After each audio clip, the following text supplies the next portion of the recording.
Hi peeps, this video is viewer request. I put a poll up on Instagram earlier this week for the next video to be recorded on the channel, and this one I think at 80%. So here we are doing my book recommendations for people who are exploring tarot and witchcraft journeys. Now I do have some books here as you can see, but I am still in between spaces, and so I don't have physical copies of these books to discuss, but I do own or have owned physical copies of all of these books. I believe a few of my witchcraft recommendations I've loaned to students and just ended up getting lost over the years. But all of these books I have owned or do still own myself, and I have read them and enjoyed some of the content. I actually recorded this video yesterday, but I decided not to upload that video to the channel because I got a little bit ranty. And so when I made the commitment today to sit down and record this video for everyone, I made the promise to myself that I would address what I got ranty about yesterday in just a few moments here at the beginning of the video. I think those of you who have been following me for a long time, and you guys all know how strongly I believe in experience and lived practice over being armchair tarot readers or armchair witches. I think that taking in knowledge is important, but I also think having our own experiences and having practices that are authentically fulfilling for us, be they with tarot or on a witchcraft spiritual path, those experiences should be very authentic, intentional, and personal.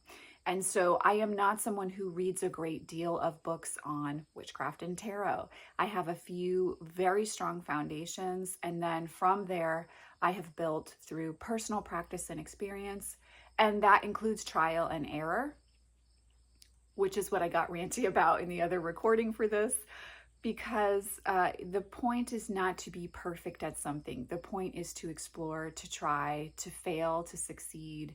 That's the point of the human experience. So there does come a point where you can read too much and not be actually engaged in living your path. And I really want to encourage you to live your path and to focus on what you're drawn to, what you're called to, and what feels authentic for you over this person did this way and it worked for them. So if I follow that exact recipe, I'll get what I want. That's not occult work, in my opinion. It's not witchcraft, in my opinion. So there is my caveat. I'm going to get right into the list, and I want to start with tarot because while I do discuss witchcraft a great deal on this channel, the foundation of this channel is tarot. And I've actually been sitting with starting a secondary channel for another subject I dearly love. So I've really been reflecting on what are the foundational tenets of this channel, and tarot is most definitely the foundation of this channel. So we're going to start with tarot for this discussion. So my recommendations for tarot, I think I want to encourage you, whether you are a seasoned reader or a new beginner in reading the cards, to start with the foundation of reading tarot. And I think a structural book is very, very helpful in that situation. So for that reason, I am going to recommend 78 Degrees of Wisdom by Rachel Pollack. It's one of the first books on tarot that I read. And while I do not read like Rachel, and I don't agree with all of the ways that she described how to read, particularly the court cards in that book, it was very helpful to understand how the readers who had come before me in the 70s, 80s, and 90s were reading tarot. So that kind of foundation, I think, is important to be informed about when we're reading tarot, especially if we're going to be professional tarot readers. After that, I would recommend Understanding the Thoth Tarot by Milo DuQuette. If you are interested in the particular structure of the Thoth or Thoth Tarot, however you prefer to say that, that book is a great jumping off point. It's very beginner friendly in understanding the difference of the structure of Thoth or Thoth versus Rider-Waite-Smith. So those two books are kind of like foundational tenets to me. And then primarily, I recommend Tarot 101 by Kim Huggens. I neglected to mention at the beginning of this video, I'm going to put Amazon links to all of the books I mentioned in this video because I know you guys are going to ask for it. No, I do not make money off of those links. I am not an affiliate, so I won't get a bump or anything like that from that. It's just for ease of everyone because I know I'm going to get a bunch of questions asking for links, and so they're just all going to be in the description box. So my number one book for tarot that I recommend is Tarot 101 by Kim Huggens. I worked all of the homework exercises in that book at the beginning of my professional journey with tarot, and I found them to be extremely helpful. That book is dense, it's hard work, the homework is no joke, but you will leave the time spent with that book with a very deep level of understanding of how you and the sacred tool that is tarot work together. And I think that book is really great for whether you want to read for others or you want to read for yourself and others. That book gives you really strong beginner basics in being able to do that. And so I strongly recommend Tarot 101 by Kim Huggens. The other book that I recommend when it comes to understanding how to work with tarot is the Psychic Tarot by Nancy Antenucci. I have my notes here, guys. That's what I'm looking down to reference. This book is very helpful for building trust and understanding of your intuition. And so I think when you marry a book like Tarot 101 and Psychic Tarot and you work with both of those, you're really getting a very balanced and harmonious understanding of how your intuition is going to work with your understanding of the core traditional meanings within the structure of tarot, how that's going to flow together in readings. And it's going to enable you to be able to trust your voice as a reader, and not second guess yourself so much. So Psychic Tarot by Nancy Antenucci, I recommend. Then the two other books in this portion of the video today that I recommend are Holistic Tarot by Benebell. I think it's a great book to have. It's also very handy reference wise, and so it's good to have within your library collection. And then the other, I know I'm missing somebody. Hold on. Oh, I believe it's called Tarot Spreads by Barbara Moore. It's Book of Tarot Spreads or something like that. Again, the link to this book will be in the description box below.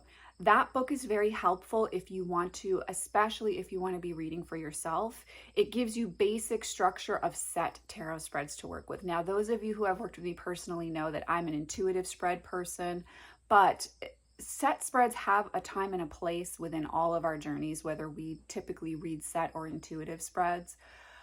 And that book really helps you build a sense of, okay, what type of spreads do I like? What type of spreads work best with me intuitively? And it's a really great, again, reference book to have in your collection if you get stuck around something. There's a lot of spread options, jumping off points, etc. I really like that book. So I would encourage you to give that one a go as well if you're looking at, what books should I work with within my tarot journey. And I didn't discover that book. I don't even think it got published until I was over 5 years into professionally reading. So even for me as a long-term professional reader, I found that there were things for me to take out of that book. Now, that being said, I do not read a lot of new tarot books, so I'm most definitely not the person to turn to for new releases in tarot books because I have a very strong personal language with tarot myself. I've been reading professionally, guys, for almost 15 years now. I've been working with tarot for much longer, so I have a pretty clear handle on how I read. And I'm not necessarily looking to connect with new tarot books to understand the structure of tarot. That being said, I do enjoy books. Like I just purchased, where is it?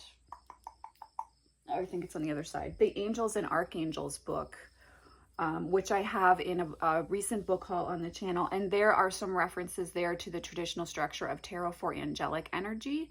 And so that is something I will definitely give a perusal to, but I don't go out and purchase set books on reading tarot because I find a lot of it is regurgitated information I'm already well acquainted with and comfortable with. So if you're farther along in your tarot journey, like myself, these recommendations may not really be ones that you need to spend time with.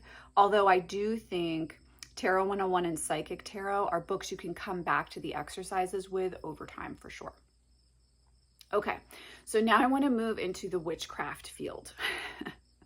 And I did not have any recommendations for chaos magic here because I've worked a little bit with a few students around chaos magic over the last decade, but I am not proficient around chaos magic. I'm much more of a crossroads witch, an energetic witch. Some people give the energetic witchcraft the label vampiric witchcraft. So I'm not very familiar with chaos magic. I can't speak to that. And I'm also not an old school occultist. So I'm not going to offer book recommendations on old school occult and esoteric paths spiritually in regards to witchcraft, because that's not where I'm super well versed.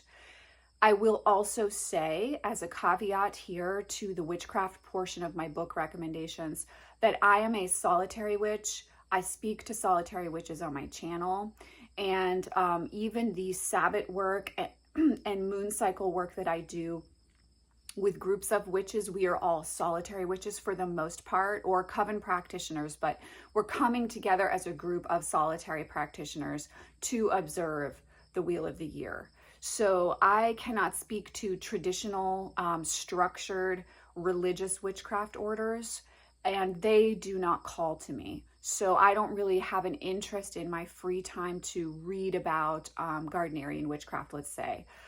It's more power to you if that's what floats your boat. And if that does float your boat, there are some wonderful YouTubers out there. All you have to do is a simple search on YouTube and you will find practitioners who speak to those who are called to that type of path and order. And you can find your people and connect with those community and coven members who will welcome you in, and you can have that experience for sure. But I don't have any recommendations for that because I don't practice traditional witchcraft. I don't work within a coven. I have severe Christian religious trauma, and I have no desire to enter any type of order where someone is above me telling me what to do. It doesn't work for me personally. So I can't speak to that in my practice, but like I said, there are plenty of YouTubers out there that you can connect with who will give you wonderful jumping off points. So you can explore, especially if you're new to this path, does an order or does traditional religious witchcraft practice speak to you? And I will say as well, I am not going to recommend Solitary Wicca or any Cunningham books here in this video. I have talked about them in the past. When I first was starting on my journey, Cunningham's books really showed me that traditional religious Wicca was not a path for me. And I think many of us who are connecting on this channel have a clear understanding that Wicca and witchcraft are different things. But I'm not going to be recommending any of his books because I haven't found them to be, I haven't found that for me, there was anything within them that I carried forward long term, other than the traditional elemental associations and how they partnered with my shamanic in-person trainings I was involved in and the medicine wheel. So I'm not recommending any of those books in this video, but they are out there. They're very popular. They were super popular in the 90s and early 2000s. So that's an option if you are totally new and you're curious.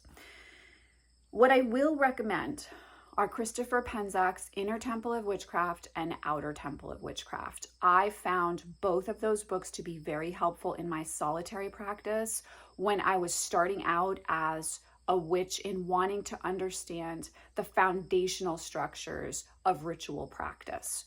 I found both of those books by Christopher Penczak to be very helpful, to be very insightful. He also has a book entitled Magic of Reiki, and so I was also engaged in a lot of Reiki trainings, as well as shamanic trainings at that point in time in my life. And so his working knowledge of Reiki married to witchcraft really spoke to me. Now, Christopher does work within an order. He does have a tradition and a lineage and a coven that he practices with. So he is a traditional witch, but I feel like those books are geared to the solitary practitioner, and his visualization techniques for creating an inner temple are something that married very well to the guided journey work I was being taught to do in shamanic training.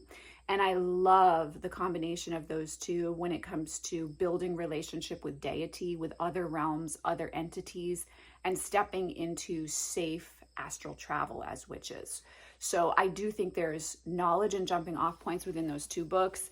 In no way am I saying read those two books and follow him verbatim, excuse me. Let them serve as inspiration to your own practice. The other books that I have written down to recommend, Conjuring Dirt by Taren S. I've talked about that book a lot on the channel recently. It's the book on witchcraft I've found that's closest to my own practice. And the magic of working with the land and spirits of place is discussed very clearly in that book in a way that I think is helpful for those who were not or did not experience oral tradition around spirits of place. That book is a really nice jumping off point for how can I connect to the land where I live? How can I connect to the dirt that I'm standing on? How can I connect to the voices of where I reside, as well as the energetic voices within myself and around me? And there's a lot of practical application within that book. It's a small book, but it's worth the investment. And again, it's a really nice jumping off point. So Conjuring Dirt by Taren S. I strongly recommend. The Witch's Devil by Roger J. Horne is another great book to give you some jumping off points for old ancestral ways of practicing witchcraft and connecting into the entities that tend to walk with witches and how to connect with them outside of just a Christian perspective of the devil. Ambrosia's Book of Witchcraft by Jasmyne Ambrosia. I've spoken a lot about this book on the channel, especially I believe it was in the spring when I had first read the original book that she wrote and is out there in the world. Again, links are in the description box down below. This is a wonderful book of personal gnosis, and it helps you to understand how you can really feel connected in your practice of witchcraft. I far prefer books like Ambrosia's Book of Witchcraft, The Witch's Devil, and Conjuring Dirt over those kind of witchcraft for beginner books, which I find to be really regurgitated information that again is like, do this spell and get this, instead of how do you feel the aliveness of your path and your practice so that you can be involved in something that you live long term. So I far prefer books like this. So Ambrosia's Book of Witchcraft, it's personal gnosis, but there's a lot about astral travel within that. So if that is something that calls to you, speaks to you, and there's a lot of discussion of the other realms that we can connect with through ley lines as witches. So that's very helpful. The Devil's Dozen by Gemma. Again, this is another dive into working with pre-Christian entities and beings that are connected to witchcraft paths and voices of the land. Then this book was gifted to me, and interestingly enough, it was gifted to me and I had purchased it. So I actually have 2 copies of this book. But A Spell in the Wild by Alice Tarbuck. This is a nice book for, again, lived long-term practice to see how someone's practice evolves over time. So that is a very nice, I think, way of connecting to understanding what a path of witchcraft can look like for you. The Book of Blood and Bones by Kate Freuler. Please forgive me if I mispronounced her name. I believe I have a review of that book up on the channel from a few years ago. It is very helpful for those who follow left-hand path witchcraft, solitary witchcraft that involves magic of bones, dirt, blood, those practices that for some people are considered scary or dark or underworld practices, if you will. That book has some really great jumping off points if you want to explore that type of witchcraft in your path, but you're unsure how to start and what malevolent or darker witchcraft can look like. So let's see. The other book I would recommend here is New World Witchery by Cory Thomas Hutcheson. For a lot of people, there's a lot of, how do I want to say that? Folk magic and folk witchcraft is very popular right now. And I think that this book gives an authentic invitation and exploration of that type of practice. So I would definitely encourage you to check that one out if you want some jumping off points. And then the last book that I wrote down was The Bones Fall in a Spiral by Mortellus. This is a great aspect of necromantic witchcraft to connect with. And again, it kind of comes back to the dirt, the land, the aliveness of all things, and those of us on paths that follow witchcraft journeys, how we experience that. So those are my recommendations. If you are looking for some jumping off points when it comes to books in regards to tarot and witchcraft. Again, it's not an exhaustive list, and I am much more a priestess who is focused on lived experience and personal gnosis, if you will, to use some buzzwords in the community, than I am on reading a bunch of books and having a knowledge. Spiritual path that is authentic isn't something we know, we feel, we experience, we live, we breathe. It's a living practice. And so I am much more interested in connecting with, let's say, the elements and building personal relationship and understanding of them through both tarot and witchcraft practice than I am in reading what somebody else thinks about the elements, if that makes sense. So if you're new to tarot or witchcraft practice, I really want to encourage you, enjoy the research that you do, but don't let that be the only thing that you do in regards to your practice.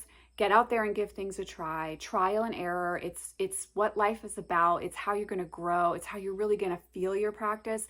And it's how you're really going to know what works with you and for you, so that you're not constantly turned by what's popular in these various traditions right now, but instead you're really living something that's real for you, and that you can go forward 20 years from now, still be walking that path. It will have evolved with you, just as you will have grown with it, but it will still be a path that's supporting, anchoring, inspiring, and encouraging you in your journey.